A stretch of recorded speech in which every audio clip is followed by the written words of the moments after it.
Hi Fairmount family. Today is Maundy Thursday, the first of the 3 days otherwise known as the Triduum. On this weekend, we will go through the Holy Weekend story. Tomorrow is Good Friday, Saturday, Holy Saturday, and of course, Sunday is Easter. Tonight, our Maundy Thursday service titled From Our Table to Yours will air at 6:30.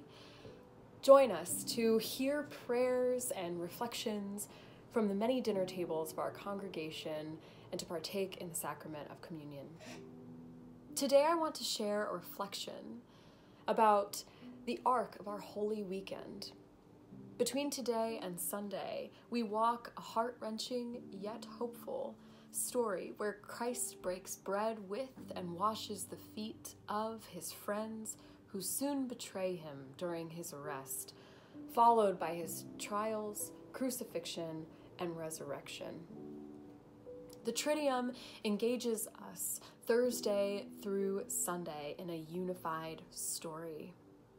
We can't begin to understand the resurrection without Christ's self-giving in crucifixion and at his Last Supper, which is what Maundy Thursday recognizes.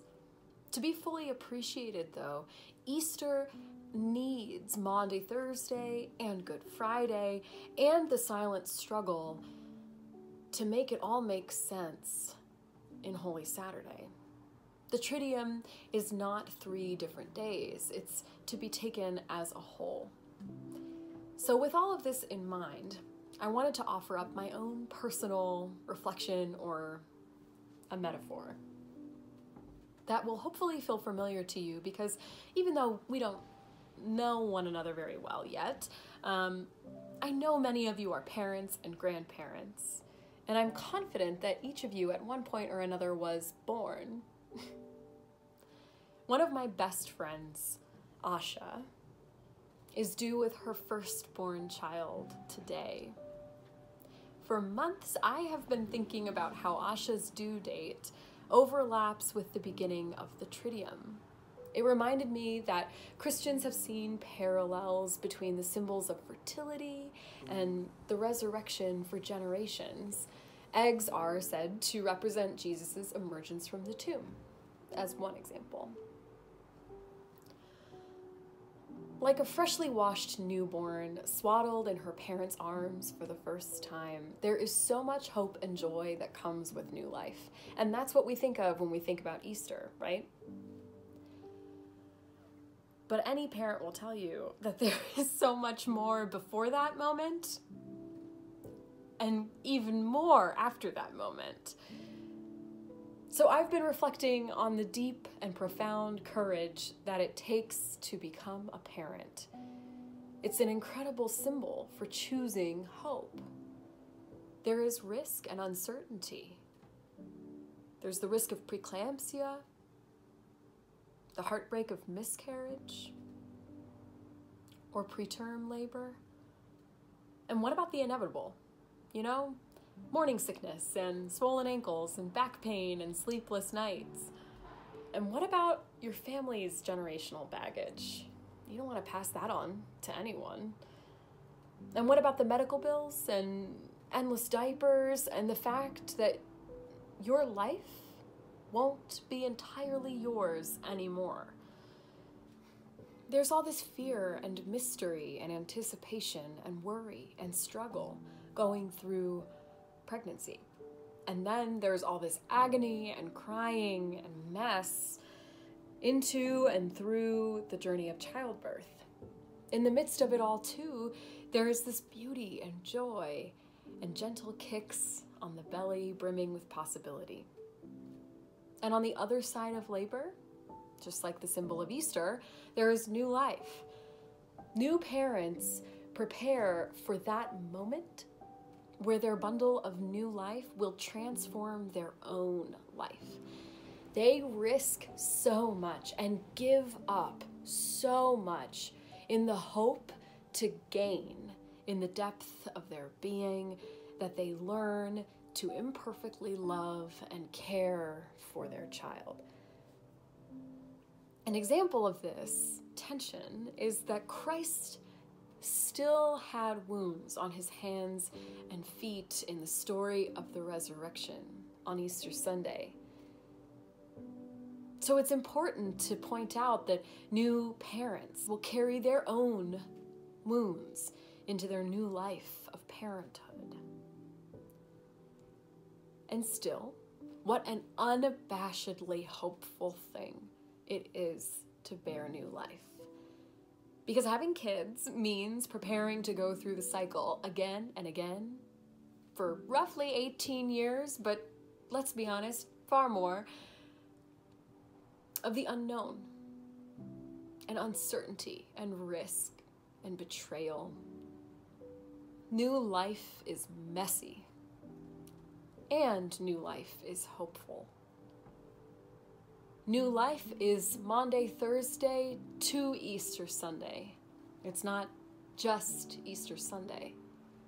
So Maundy, Thursday reminds us of the celebratively solemn choice to become a new parent, accepting all of the uncertainty that inevitably lies ahead.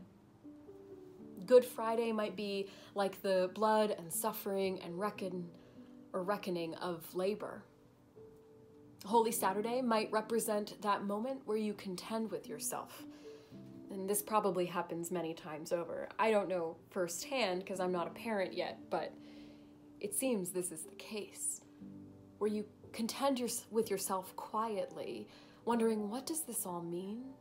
How do I move forward? Am I going to be, or am I being a good parent? And yes, Easter Sunday shows us also that there is so much joy and hope and meaning. There's so much to gain from this. Every year, we must remember again and again in Holy Week to hold the tension of the Triduum, that choosing new life, birth itself, is not possible without courage and heartbreak and hardship. And together, friends, we hold one another at every stage of the tension between uncertainty and suffering and newfound hope and joy.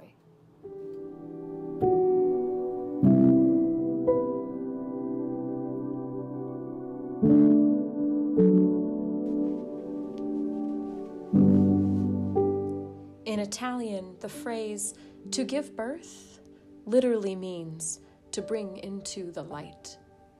A mother will labor for hours and days, breaking herself for you, whispering between fractured breaths, "This is my body, broken for you."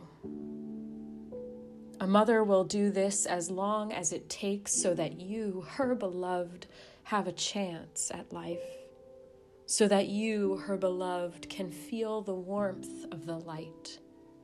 And after all that pain, the sun will rise. The doctor will put a baby on her chest. The mother will hold her child as if letting go is indeed physically impossible. She will breathe easy, and then she will whisper softly, "All this time, all these deep breaths, it was love again and again and again." It is childbirth, but it is also resurrection. A body broken, breath fractured, a long night, a sunrise, breath returned, new life, and a love that won't let go. Friends, maybe Easter is just God whispering, all this time, all these deep breaths, it's been love, again and again and again. I think we've been standing in the light all this time. Now that I think of it, isn't it warm?